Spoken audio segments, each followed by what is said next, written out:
I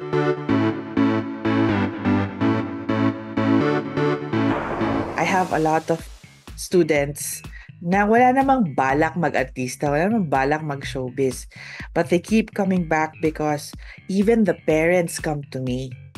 Umiiyak, sinasabi, thank you, Miss Anna, you saved her life. Kasi meron siyang parang may pagka-therapeutic in the sense that talagang you're gonna really get to know who you are. And especially in my workshop, I make sure na safe space talaga ang workshop. They feel safe. They don't just feel safe, but they are safe. Yes, pinalaki ang parang lalaki. Oo, talagang 11 years old pa lang ako, marunong na ako mag-scuba dive. 12 pa lang ako, marunong na ako magpalit ng gulong ng truck namin. Yung dati ko, wala nang usap-usap. Pag sinabi ko, huwag mo gagawin yung ginawa mo yan, dapa. You know? Totoo ba? Ganun ba si Oo. Johnny Delgado? Nung namatay siya, naintindihan ko kung bakit. Parang nagmamadali siyang maging padre de pamilya ako. Para may mag-aalaga sa pamilya niya. Okay, updaters. Itong makakausap natin ngayon, isa sa mga tinitingala ko talaga kasi pag napapanood ko yung mga workshops niya, parang gustong kong sumali. Kasi ang dami-dami kong gustong ilabas, ang dami-dami kong gustong mapatunayan sa sarili ko, and I don't want to give it all away. She's an opera singer, she's an actress, and of course, she's also a acting workshop facilitator. Ana Fileo. Hello everybody listening. It is Nelson, thank you so much for having me. I mean, this is such a pleasure to do with you. I know it's an acting workshop, and parang iniisip ng mga tao is, kailangan ko ba to? Kasi hindi naman ako mag-aartista eh, 'di ba? How is it going to translate dun sa everyday living ng isang tao? Yeah. Okay. So, kasi itong methodology or system of work or technique na tinuturo ko is the Eric Morris system of work. We call it a system of work kasi hindi lang siya isang technique, hindi lang siya isang method, but it's comprised of over 31 techniques and hundreds of exercises to help liberate you, to help bring out your voice, to help free you of all the blocks that you have in dealing with your authenticity, your truth. Yeah. So, kaya siya sistema ng trabaho. Naniniwala kami na hindi lang siya craft. When I say craft, ano siya, parang, o yung script na, yung character na. Bago ka pa pumasok sa character work, bago ka pa humawak ng script, kailangan kilalanin mo talaga muna yung instrumento mo. When I say instrumento, your heart, your body, your voice, Your your mind. memory, your mind. That's your Hmm. instrument. Kasi sometimes, especially, unfortunately, dito, well, hindi actually all around the world, no? Actors are sometimes, when they work, parang fast food na eh. O sige, ito sequences mo, tira, tira, tira, tira, tira, ganyan. Hmm. And we forget, us actors and even the ones watching, that hindi, ang instrumento natin, katawan natin. Ang emosyon na ginagamit natin, emosyon natin. Ang utak na ginagamit natin para sa karakter, utak natin. So, Hmm. hindi tayo robot. So, Hmm. naniniwala ako na dito sa tinuturo ko, dito sa tinuturan namin na bago magkaakibat yan, you have to make sure na balanced ka. You have to make sure that wala kang judgment sa kahit anong emotion na lumabas sa'yo. Hindi ka takot na mag-deal with emotions. And if, all these emotions that you have, you must be able to healthily manage them. Para kaya mong puntahan anytime, kaya mong balikan anytime, at makakabalik ka sa neutral mo, and you're fine, and you're healthy. And usually tayo, okay lang, yeah, I'm feeling good. Yeah, sige, sige, let's do this, Hmm. sige. Ngingiti ka. Dala-dala mo siya pagdating dun sa character. So sometimes, pag hindi mo tatrabahuin o you don't take care of your instrument, pagdating mo sa script, may blocks ka na. Pagdating Hmm. mo sa script or sa character, manhid ka. Or merong kahit na, makakaiyak ng konti tapos wala na, namamatay. Or manhid ka na lang. So, ang gagawin mo, pepekein mo na lang, ipupush mo na lang yung acting mo. So, parang Masyado nang magiging technical. technical and unreal, not authentic at all. Eh, why do the audiences gravitate towards the stories? We are storytellers because they gravitate towards, naniniwala sila dapat sa mga relationships na pinagdadaanan ng character. Mm-mm. So kahit pa hindi sila acting coaches or nag-aral ng acting, they recognize truth and they recognize pag pinipeke mo lang sila. So hindi Oo, sila, at saka yung marami ng matalinong audience ngayon, they can yeah, tell kung yeah, tinetechnical mo lang sila. They yeah. can tell kung peke na yung, in fact, ako nga, hindi naman ako magaling sa ganyan, pero I can really tell kung pinipeke ng artista yung pag-iyak sa interview. Exactly. Nasaan madaling umiyak, ang dali-daling umiyak, ang dali magpatulo ng luha. Pero kahit anong tulo ng luha mo, kung hindi ka tumataya, kung hindi mo pinagdadaanan talaga yung dapat pagdaanan ng karakter mo, hindi ka willing, sarado ka, malayan, mabubore lang sa'yo yung tao. The way I see it, Ana, no, is it more like a, correct me if I'm wrong, Mhm. is it more like a therapy instead of, instead of an acting class? Kasi, It's so nice that you ask that kasi meron siyang parang may pagka-therapeutic in the sense that talagang you're gonna really get to know who you are. And especially in my workshop, I make sure na safe space talaga ang workshop. hmm, They feel safe. They don't just feel safe, but they are safe. Um, Talagang, they'll get to, with the exercises that I give them, they begin to really listen to what they need, what they want, what their wants are, what they need, what they believe in, what they're scared of, what they're proud of, what they love, what they're passionate about, and the things that they're really tired of, not just physically, but in life. So, it's a awa ng Diyos. Bumabalik-balik sila because nakikita nila pag nakakalawang sila, nakikita nila pag nagkakaroon ng ulit, namamanhid ulit. lahat ng Hmm. artista na makausap ko, it's always, dahil yan kay Teacher Ana, dahil yan kay Oh, Ana, dahil yan sa ganun. Pero, I'm very curious, or I'm way beyond curious. Paano ba pumasok dito sa groundedness na sinasabi mo? Paano, paano mo makita yung your authentic self? Kasi 'di ba, I mean, it's cliche.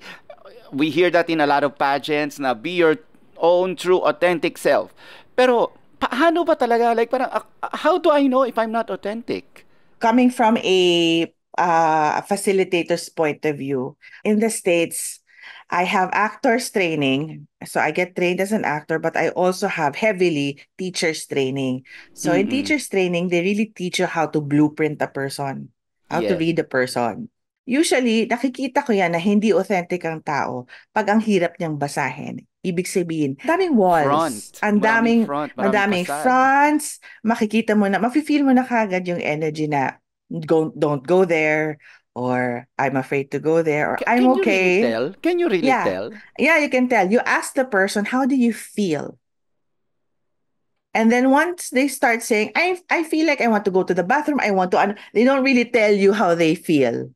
Alam mo na, Hmm. oops, naghahanap na yan ng makakapitan. But then Mm-mm. you say, how do you feel? How do you really feel right now? Right now, I'm tired. Hmm. Okay, now how do you feel? And then they'll start to explain, but I'm really not tired. I mean, it's just now, but no, no, no, no, no. In the workshop, we don't judge feelings. If you're tired right now, let that come out. Mm-mm. Huwag mo i-judge kasi pag hingan mo ng tired, tapos ginudge mo dyan, hindi nalalabas yung tired na yan. Mm-mm. And then unti-unti makikita mo na iaalaw ka na ng actor na magpakita. Pakita niya talaga yung sarili niya. Yon. So usually it starts with a lot of how do you feel, a lot of personal inventory. Personal inventory is mag-iimbentaryo ka ng feelings mo. Physical, emotional, psychological. I feel stressed, I feel blanco, I feel, how do I feel right now? I feel a little tired, but right now I'm so excited because I get to do this with you. I get to I get to blabber something that I'm so passionate with. I don't know. Kasi parang ako as an observer of many people, nakakakita ko ng mga tao not really in touch dun sa feelings nila with their own emotions. Na parang sila mismo hindi nila alam. Paano yun? Well, the short answer is mag-workshop sila. De, ayoko sabihin. No, because hindi rin, Sasabihin na natin yun. I can't speak for everyone eh. I can't be held responsible for each and every workshop. I can only be responsible for this one. But you have to, well, see a therapist and just talk with no Mm. ano. Don't Mm. wait for you to have a problem. Just have someone na who has no investment sa'yo and whose only job is to listen to you and to ground you. That's an easy answer. Another one is lifestyle It's wait, because cut lang muna kita. It's better no to talk to a therapist kasi sabi mo nga 'di ba, walang investment sa rather than talking to a friend or a family member na tainted na sila by personal stuff. yeah. Tainted na with personal and they sometimes even when people mean well. And I really, really like want to stress this. Sometimes even when people mean well, it doesn't help. So Why? because Why?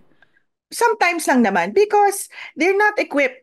Depende rin sa laki ng problema mo, depende rin sa bigat ng blocks mo, depende rin sa Mm. kung nasaan ka sa buhay mo. 'Di ba? Mm. Sometimes even when they mean well, you end up taking care of them, taking care that they're okay. Mm. Imbis na, teka muna, let me just deal with this. And then you get frustrated when you can't articulate. You get frustrated. So, imbis na madump mo in a safe manner, in a clinical manner, clinical meaning hindi parang nasa emergency room, but clinical meaning malinaw lang. Walang emotional investment yung mga makikinig. Mas makikita, mas ma-observe ka. So like even me, I see my therapist even when I have nothing to say, nothing is gone, I'm just busy with work, but I keep a tab. Kumbaga, I keep a tab. I kwento lang because something will come up. Kumbaga, I want to be responsible for myself so that, I don't bring my own junk to the workshop. Because alam ko, responsibilidad ko, yung human beings na mag-a-attend ng workshop. I can't bring in my own baggage at matetain tuloy or my hang-ups or my ego, especially my ego, to the workshop. Because I'm taking care of human beings, fragile human beings. Hindi siya Wow. hindi yung responsibilidad nun. Minsan masabi ka lang na iba ang tama sa bata, iba ang tama sa babae, hindi mo alam kung anong pinagdaanan niya, hindi mo alam kung anong state niya. So it's very good to I mean here hindi pa rin it's seeing a therapist is frowned upon. Kailangan may problema ka to see a Yun na therapist. nga, na parang yung stigma kasi, na parang dito sa Pilipinas, when you see a therapist or when you see a psychologist or when you see a psychiatrist, Mm-mm. parang ang tingin ng tao sa'yo, ano ka, nababaliw? Oo.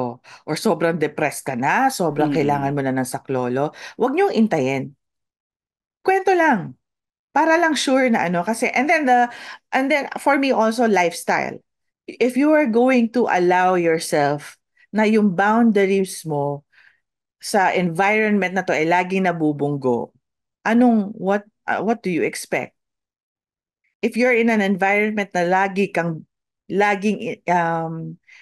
dinidisregard ang boundaries mo, o di masasanay ka na ang boundaries mo na disregard. So liliit ka ng liliit ng liliit. So paano ka ma-empower? Ma-empower ka lang pag binangga ka. Magre-react ka. Kumbaga, hahanapin mo ngayon yung binabangga ang boundaries mo. Doon ka mabubuhay. So you want to make sure wherever you are, whether you're at work, and I'm just so happy that yung mga kasama ko sa TDMD, super happy ako. Super. Eh, uh, but you have to make sure na malinaw ang boundaries mo at nirerespeto mo mismo ang boundaries mo para yung mga kasama mo din, they won't like it in the beginning, but masasanay sila. At least na-set mo yung boundaries mo. And that's what I also, not just at work, but in the family, with your friends, any kind of environment. That's what I push with my actors. Because Mm. most of them, I don't want to generalize, but a lot of them, most of them, come in not even thinking that they are allowed to have boundaries. That is true. Alam mo, tumagos yung sinabi mo ah. Sa totoo lang, well, as I was growing up, ang feeling ko I wasn't allowed to a lot of things. I wasn't allowed to feel. I wasn't allowed to have boundaries. I wasn't even allowed to my own voice. Kaya so much so na nung naging ganito na yung trabaho ko, bigla naman akong zoom. Parang Mm. lalabas ako. Parang lalabas ako. And Parang na slingshot. na slingshot na parang hindi ko alam kung meron akong pinapatunayan or parang ang feeling ko I just got out of the slums. Parang ganon. Ganon yung pakiramdam ko. In fact, ang physicality nga nun, I moved out of, meron akong bahay eh. I moved out from that house and I never went back. Na yung mga gamit ko, na ginagamit ko, yung sopa ko nandun pa din, lahat. Lahat. Like parang kutsara kompleto. Pwede, alam mo, yung bahay na yun, titirahan mo na lang. Pero I never went back. Because it's not just a house. It's the energy in the house. It's the dynamics that happened in that house Mm, that hurt you, that scarred you. You mm, did not feel safe there. So good for you that you protected yourself and you moved forward. So, it's not a bad thing. You should thank that side of you. Thank you. Thank you for thank you for moving out. Thank you for pushing me to move out and to begin mm, again, to be brave. Thank you to that brave side of me. mm. Let's help the other sides to heal. Sabi ko nga sa'yo, di ba, parang I'm not even, hindi ko ma-articulate even minsan yung nararamdaman ko, pero I know I feel it, but bakit hindi ko masabi? Wow, why can't I put it in words na nagagalingan naman ako as a writer kasi di ba, nakakapaglaro ka with words.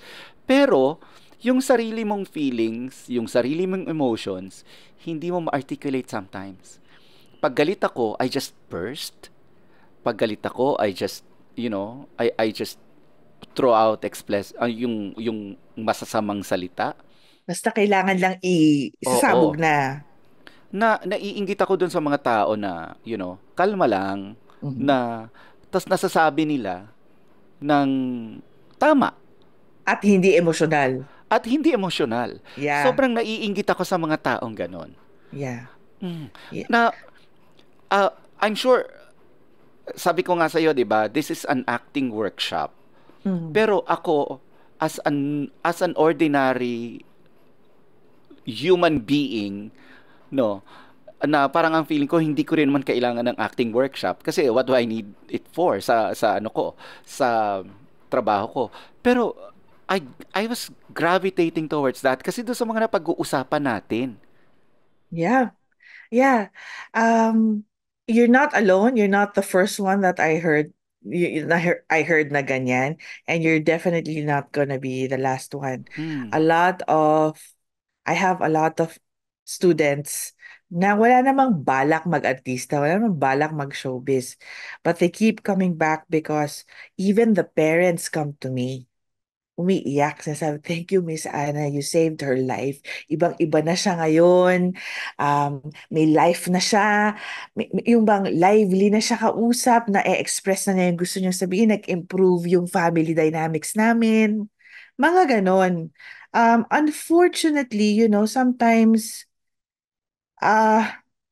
there are environments na kinalakihan natin na hindi rin alam yung boundaries. Yung parang, anong boundary ka dyan? Yung alam mo yon yung ganon, hindi rin alam or napapass down yung may sarili din silang mga sugat, iba-ibang klaseng sugat na ayaw nilang, sometimes they just mean well. Like yung tatay ko talagang sinturon nung bata ako. 'Di ba? Ngayon Hmm, subukan mo 'yan, hindi na pwede 'yan. hindi na But like, pwede. yeah, yung dati ko, wala nang usap-usap. Pag sinabi ko, huwag mo gagawin yun, ginawa mo yan, dapa. You know? Totoo ba? Ganun ba si Oo. D. Johnny Delgado? Yes, Iba yun. pinalaki akong parang Totoo lalaki. ba? Oo, talagang ano, 11 years old pa lang ako, marunong na ako scuba dive. 12 pa lang ako, marunong na ako magpalit ng gulong ng truck namin. Totoo ba? Tapos, tatimingan pa niya ako, Ana, oh, ito ang ano mo, go. Tatiming, iba ang pagpapalaki sa akin. Pero, was Hindi, it the most natanong mo perfect? ba sa kanya kung bakit? Hindi ko natanong, pero nung namatay siya, naintindihan ko kung bakit. Hmm, Parang nagmamadali siyang maging padre de pamilya ako para may mag-aalaga sa pamilya niya. ang ganda. Yeah. So, at saka para, kasi alam niya malambot ang puso ko, alam niya na maalaga akong tao, gusto ko minsan, yung parang to the point na may mga nagte-take advantage na sa akin. So, inano niya talaga, hindi ganyan. Maaga pa lang tinuro siya. Una kong inom, siya. Siya din. Hinilera niya talaga iba't iba. Oh, ano, lasing ka na dito? Ano, ito, ganito ang tama niyan sa'yo. Ibang klase. Is it the most perfect way to treat your panganay? To bring Lalo up a babae. lalong babae? Maybe, maybe not. Depende yan sa taong kausap mo. Pero, I do believe na he meant well. So, kumbaga, not all they just try their best with what they know. Given that though, hindi ko masyadong natutunan ng boundaries. Na hindi ka nakahon. Yeah, naniniwala lang ako that people are all good. So, what if I'm good to you, you'll be good to me. Di pala ganon. Oh, 'Di hindi naman ba? talaga in the real world. In the I mean, real world, in a hindi. perfect world, oo, pero in the real world hindi. Pero Yeah. okay, nag-gets mo 'yan when he passed on. Pero as you were going through it, nagkaroon ka ba ng resentment na knowing na syempre yung mga kaklase mo, yung mga kaibigan mo na Yeah. babae, hindi ganon. Oo, hindi naman namin tinatago ni Daddy. Away bati kami. Kilala niya ako kasi magkaugali talaga kami. Away pati kami, Hmm. resentment kami. Maano si Daddy, Tagalog. Tagalog, old-fashioned, strict Mas Tagalog. masakit pag Tagalog. At may halong Bicolano pa. So talagang, talagang ganon. I realized after a while, oh my gosh, he was preparing me. Because when my dad died, Wait sorry hindi ko ah, hindi ko talaga ano. Sorry ha. okay lang. I mean, this is how I remember Sir Johnny. Kasi Mm. he's a gentle soul. He is a gentle giant. Like, I He mean, gives the biggest hugs. di He ba? gives, Like, yeah. No, don't get me wrong, he's not mean, but he's passionate. So when you pag nagtigas-tigasan ako ng ulo at hindi ko siya sinundan, sobra yung nasasaktan siya. And hirap din siya mag-communicate sa akin. Hirap din siya mag-articulate because we're both very feely people. Very, very sensitive people. So, pag magsalita siya, even in oh my God, ngayon ko lang ikukwento because naaalala ko, in his deathbed, alam ko magbibilin siya. He tried twice. Gumana na siya. Ano yun, Dad? Nakaprepare na ako. Tapos paiyak siya. Tapos iibahin niya yung, kumain ka na ba? Gaganon lang siya. Pero alam ko, kilala ko siya pagbibilin siya. Mga twice nangyari. So before he died, yung sinabihan na kami ng doctor na he might go the next day. So you should talk to him na, say your goodbyes. Inano ko siya, huwag kang mag-alala. I'm gonna take care of my family. I'm gonna take care of mom. We will be fine. Lahat ng tinuro mo sa akin, gagawin ko para sa pamilya. So, why do you parang think ako, he hesitated nung time na yon? because it was just too emotional. Hmm. Yeah. May ganyan kaming relationship. So, going back to why it's just sometimes you're not given boundaries just because you're not given boundaries. It's not because bawal ka magka-boundaries. Pero meron talagang iba na, anong boundaries ka dyan? Walang boundaries. But in the workshop, kaya even non-actors are taking paulit-ulit talaga. As in, ano ba yan? Nag-enroll na naman. Yes, Miss Anna, I'm back. Ganyan.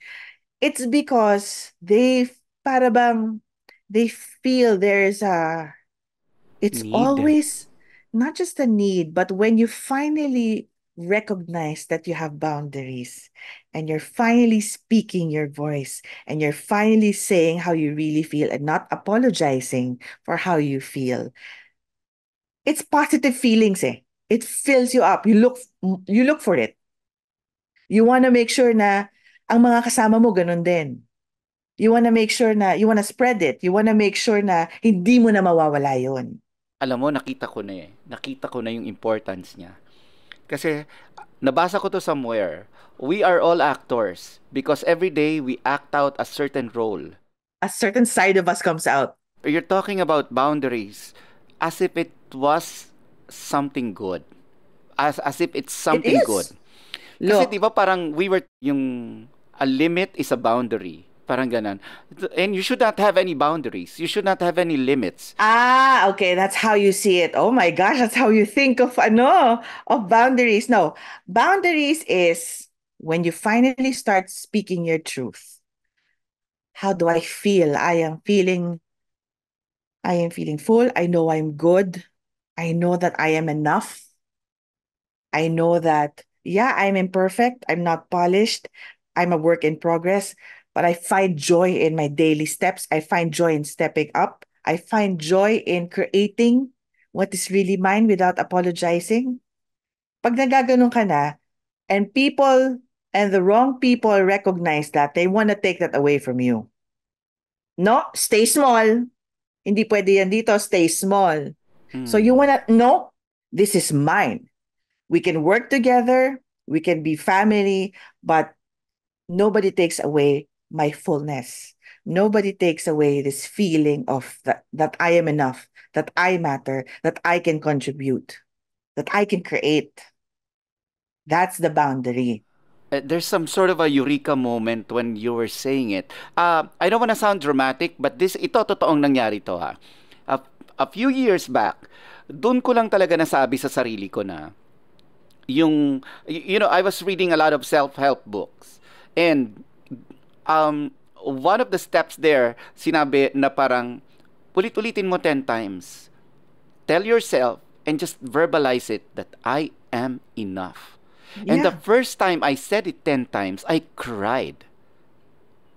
I cried kasi parang hindi ko alam why why was I overcome with emotions na parang ano ba, siguro na-realize ko na parang all these years iniisip ko naman talaga that I wasn't really enough, na parang kahit gaano kalaki in contribute ko sa mundo, kahit gaano kalaki in contribute ko sa isang tao na minamahal ko, it's not going to be enough. Yeah. Oh, that's a horrible place to live in, that state. I know. I know. And I'm And sure when you started saying, I am enough, your body wanted to not say it. May ano yan sa umpisa. ang corny, ganon, ang arte, ang corny, ang drama mo. Pero as you were saying it, parang pang for fourth time, fifth time, sixth time, it's starting to get to you. And na-realize ko na parang ang dami kong cobwebs, Yeah. ang dami kong bara, ang dami kong alam mo yun, ang dami kong pent up emotions na hindi ko nabubuksan. Yeah. And I continually blame myself for that. I Yeah. don't know why. You should be kasi your own nurturer. It's okay to have a self-critic. Because kung wala ka naman self-critic, tatamarin ka, pangit ang trabaho mo. I'm sure you produce your own content na rin. You write your own. So if you're not, kung walang self-critic dyan, hindi rin maganda. Kung same as, there's a side of us that fears, right? And they say, why do you fear? You should not be afraid. No, a healthy kind level of fear is good because kung hindi ka natatakot, tatalong ka ng building, tatawid ka ng EDSA, right? No. So, Mm-mm. yeah. Pero sometimes kasi it's very easy, very common and very easy to get stuck in the self-critic. Na the self-critic gets so powerful, ayaw na magsalita ng iba. Ayaw na mag-express ng ibang sides of you.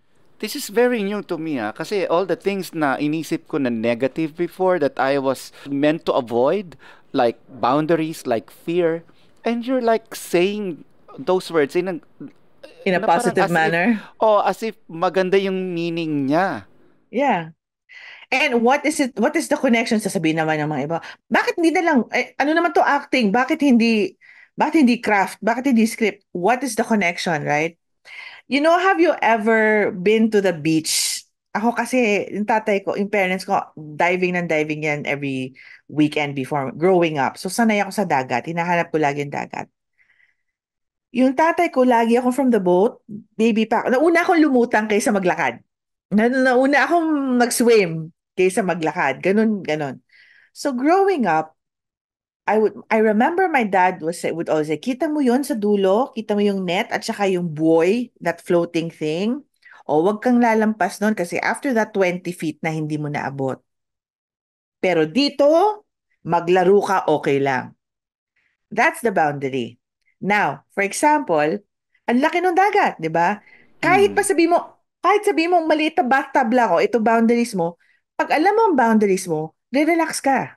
Makakapaglaro ka. Hindi ka tingin ng tingin sa likod mo na tama ba to? Tama ba itong ginagawa ko? Hmm. Okay lang ba sa inyo to? Hindi ka second guess ng second guess sa sarili mo. This is what I am allowed to work with?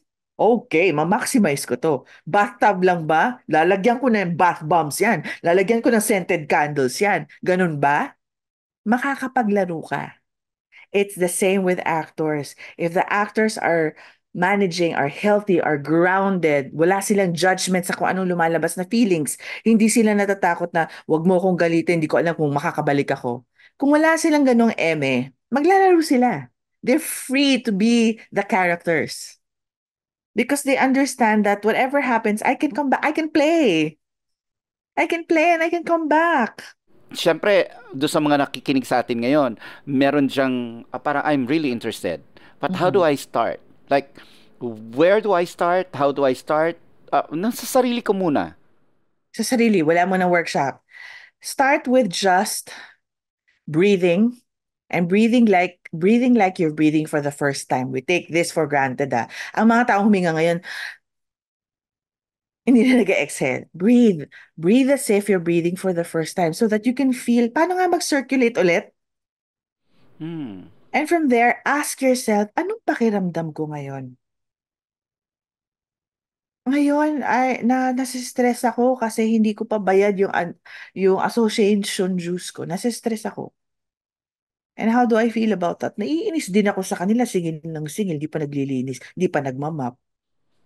So, And how do I feel about it's just nagiging honest ka lang, true to just be yourself. yeah.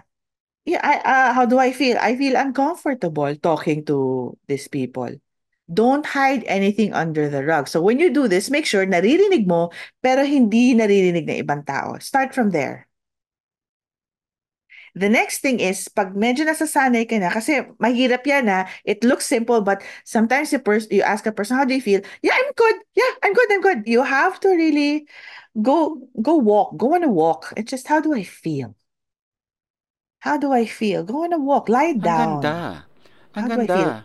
Kasi we And take then, these simple things for granted. Yung yeah, breathing, lying down, walking and talking to yourself. yeah. And Wow. then, if you're able, talk to someone na nurturer. Someone na you think sa judgment mo, grounded na tao. Yung hindi ka i-judge. Kung makahanap ka. Meron yan, I'm sure.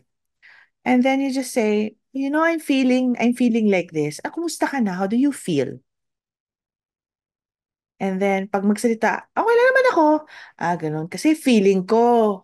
Started, I feel like this. I feel like that. Alam Natatawa mo, nga ako. Ana, Yeah. may ano lang, maisingit ko lang. Meron akong isang friend before na I have not seen for a long time. Tapos nakasalubong ko lang siya. Tapos tinanong ko siya nung nasa mall kami. Parang nakita ko siya, uy! Sabi ko, kamusta ka na? Alam mo, tinignan niya ako ng matagal and she started to cry. Tapos umalis siya. Sabi ko, problema nun. You burst the little bubble. She probably needed shit. Can you imagine what was going on? Doon, alam mo, parang after a while, na-realize ko na parang hindi ko naman talaga problema yon pero I really pity her kasi I'm sure ang dami niyang emotions na hindi niya mailabas Hmm. na with just one Harmless question. Biglang, Yeah. wow. At saka ano kasi, lahat ang buhay ngayon napapansin ko. Well, it took me years, but I'm fortunate enough to have groups of people na I really feel safe with, na wala talagang judgment at alam kong yun, safe ako. But a lot of people ngayon, very transactional na ang relationships. Hmm. At saka yung hindi mo papakita yung baraha mo kasi baka ma-weaponize against you. In any kind of field. In any I kind know of that. field. I Yeah, know I that. won't I I won't know show you that my cards. and oo, I know that and siguro over the years natutunan ko to stay away from people like that. Yeah. But yun nga, so it's very again, bottom line, I always tell my actors this, ha, when we do relationship work, o kahit yung usap lang, how do I feel? Oh, that makes me feel ganyan. Magpakilala ka sa co-actor mo. Hindi yung, hello, ako po si Ana, pero how do I feel? I'm feeling nahihiya ako sa'yo kasi hindi ako nag-toothbrush. Yun just magpakilala ka kung sino ka. I said, and I always tell them, it's your responsibility to create that safe space for you and your co-actor or your partner. Don't wait for the safe space to happen. No, you must take that responsibility. If you start exercising that, relationships will change. You will change. And can you imagine what it does to the actor? Pag unguarded, the magic that happens, the moment to moment na silang aarte, to moment nang mag-unfold, yung mangyayari sa kanila because they're not anymore preoccupied with lines and pa-effect and resultang iyak. No. What Hmm. matters is our relationship, how I feel about you, how I want to fight for you. I will ask you, I'm very interested and I know you opened up the workshop to the public. Ah, paano ba mag-enroll dito sa workshop na to? Okay, so um it's been a really really good, people are looking for something like this because it's not just an acting workshop but it's an empowerment workshop. So it's not just for open for actors but for everybody who feels like they need to find their voice again. They need to discover who they are, discover their passion and live in an empowered state. Whether mag-aartista or magiging doktor or magiging writer or magiging dancer, whatever, you need to live your life in an empowered state so that you don't victimize or hurt other people. You know how to manage your emotions. You can be always grounded and you can be kinder to yourself because wala ka nang sinasakal na side na parang sinashush na side of you. Walang judgment. They can go to Facebook or Instagram, Sparkle Workshops, and private message them so that and follow them para makikita mo kailan na next enrollment because we just closed the enrollment. We have 49 participants sa basic level pa lang. So, ang dami talaga, may influx of people looking for something like this. I think we're opening again after this batch. So just follow them. Follow those two Social media social accounts. media, yeah, accounts. Kasi kahit yung akin na nag-i-inquire, pinapasa ko rin doon because I don't want to complicate things at saka ang dami ding scammers ngayon. Yes. So, dumiretso kayo doon. Magbabanggit ako ng pangalan ng mga artista. And then you Okay. try to assess them kung Okay. ano. Okay, let's start. Jillian Ward. Open and brave. Somehow I believe that. Yes. Ruru Madrid. Dedicated, passionate, wants it like crazy. Carmina Villaruel. Available. Just Ah, available. why? How? Kahit ano iba to mo, tatanggapin niya, maraapektuhan siya. She's available for you. She'll take it, she'll take your gift, kung ano man ibato mo, bibigyan ka niya. She's available. Marian Rivera. Raw. Raw. Yes. Alam mo, yeah. Kasi yun yung gusto ko kay Marian eh. Kasi parang yung hunger, nakikita mo, na parang bago pa lang siyang artista. Oo, ano siya kasi isa pa kay Marian, okay. Baka mabasa ko nito, pero si Marian kasi, Gutom yan. Tsaka wais yan. Hmm. She knows she's good. So she's Mm. not going to apologize. Magaling ba ako? She knows she's good. She knows na kahit ano pa yan, kaya niya yan. At hindi lang kayang pasang-awa. Mamamayagpag siya. At yung So, pa, never siya nalilate. kaya Never. ano, Mm-mm. kaya lahat ng magko-call time, pagka eksena si Marian sa umpisa, mas maaga ng 1 oras ang call time. Oo. Kasi si Yan hindi nag-iintay yan. Yun nga, she protects her boundaries, she protects her space, her standard, her work ethics, her standard. Akin to. I'm beginning to Kung understand na. kung When you, babagal-bagal ka, iiwan kita. Hindi ako a-adjust. Hindi ko i-adjust ang boundary ko. Alden. Alden is mysterious, mysteriously wise. Why do I say this? Okay. May process yan, pero hindi niya talaga pinapakitang meron siyang technique. I agree. I Basta, agree. pero ginagawa na niya. Ito mo, biglang close ka na sa kanya. No, ba't ang lambot ko na sa kanya? Inano ka na niya. Mm-mm. Nag-relationship work na sa'yo. Para pagdating sa may Karinyoso, no? eksena, ganon. Karinyoso. In Ah, fact, alam mo, itong si Alden, pag naging close ka dito, hindi naman siya yung clingy. Hindi, hindi. goody boy na nakikita natin eh. Like parang alam mo yun, parang nagsasalita yan ng nagagalit din yan, Mm, 'di ba? Pero mm, yun nga, ang galing niya kung paano paglaruan yun para yeah. makuha niya yung yung pagmamahal mo. Oh, yan din ang strong ng boundary. Mm. 'Di Mm. ba? Mm. Hanggang dito lang. Mm. Alam niya. Sabi ko Yeah, nga, we've been talented din friends for yun. a long time ni Alden, Ah. kahit na nung nagsisimula pa lang siya. Pero malinaw sa amin yung boundaries. Yes! Malinaw sa amin. Like parang alam niya kung hanggang saan lang siya tatapak sa akin. And paparamdam niya sa'yo kung, oh, mahal kita pero hanggang dito ka lang pwedeng tumapak.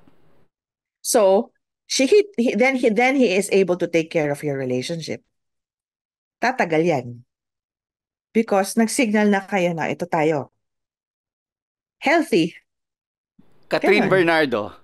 Catherine Bernardo, sponge. She's a Oo. sponge. Galing, no? She inhales. Yung parang, I don't know if she has the process. I've never worked with her. But she's a sponge. She has gotten enough kumpiyansa sa sarili niya na alam niyang, ano lang, yung parang kahit she's so confident na makakakuha siya from her co-actors. She can get from anything and Barbie Fortesa. talent. Pure Talented, pure talent. talent, pure Mm. talent. Yeah. Mm. I agree. I agree. I think I've worked with her once lang in one workshop. I forget na. She's still young. But Mm. I think I worked with her once or twice when she was younger. Um, Matanong kasi. She likes to Mm. really ask questions. I don't think she even minds the answers. She just wants to keep asking. She's She's a naturally curious. she's a curious kid Yeah. trapped in a woman's body. But all her performances are rich. It's always specific. It's always rich. Feeling ko naman yan kahit hindi mo turuan eh. Mm-mm. She's just talent with a body. It's just you God. Alam mo yung tinamad na Yeah. si God. O dito na lahat ng talent. Next, bukas Mm-mm. na kayong the rest. Sinaksakan ng madaming talent yung katawan. Oo, and Ganun. we should watch out for her and in Alden sa Pulang Araw. Pulang araw. Doon Grabe, ako excited. Excited ako doon. Kasi alam ko talagang seryoso sila. Nagpe-prepare talaga Ay, eh. oo. Nagpe-prepare Oo. sila. And I like yung competition na ginagawa Yeah. nila sa isa't isa. Na Yeah. walang totoong competition pero somehow gagalingan ko. Oo. Para Parang hindi, ay parang walang may gustong ma-left out. yes.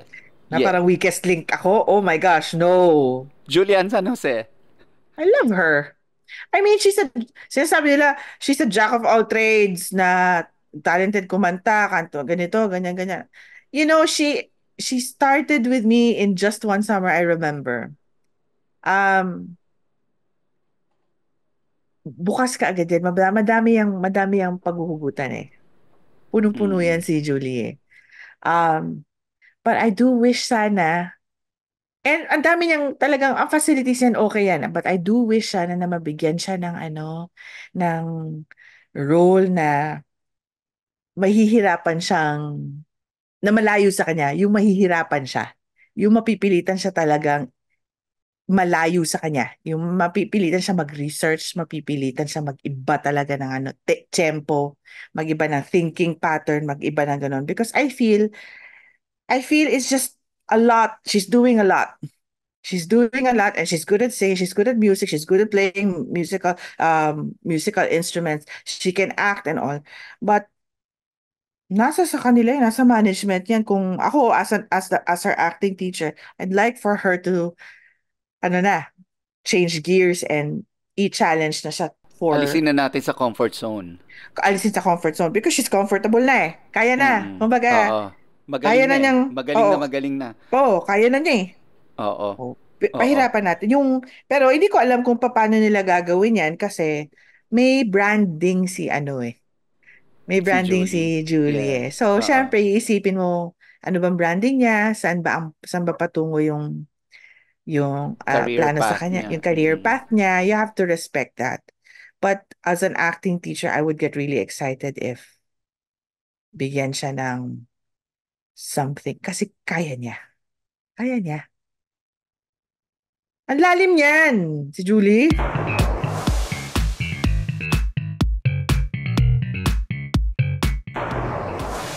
Anna, I normally end the podcast by turning the tables around. We call this Ask Nelson. Mhm. You're free to ask me any question na I will try to answer wholeheartedly. Dahil bilang ikaw si Teacher Anna ko.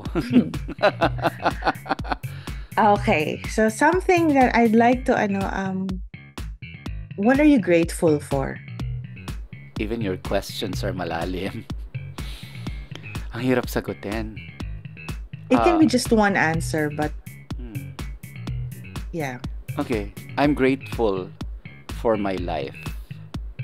Kasi maraming tao yung umaasa, even myself. Siyempre, 'di ba? If I don't have this life, ah paano ko mabibigay yung love do sa mga importanteng tao sa akin? Paano ko ma-share yung ibinigay sa akin? And I'm always about that. I'm always about sharing. I'm always about sharing my emotions. I'm always about sharing kung ano yung hawak ko. And I'm grateful na araw-araw gumigising ako. And araw-araw, I'm excited to do this. Yun nga lang, sometimes hindi tama yung as planned yung inaano mo, pero okay pa rin naman ako. May follow-up akong question. Sure. Who are you grateful for? Ako nga, no? I'm grateful for a lot of the people na dumarating sa buhay ko. You know, on a daily, everyday level, ha. The person you wake up with, na pagising mo, kahit na gaano kasama yung pakiramdam mo, the night before, may tao na, you know, you're gonna be okay today. Somebody who whispers in your ear na, do great things today, okay? Beautiful. Wow. Sorry ayokong magdrama. Oo Updaters. naman. Alam niyo yan. Hindi ako. Thank you, Anna. Thank you also.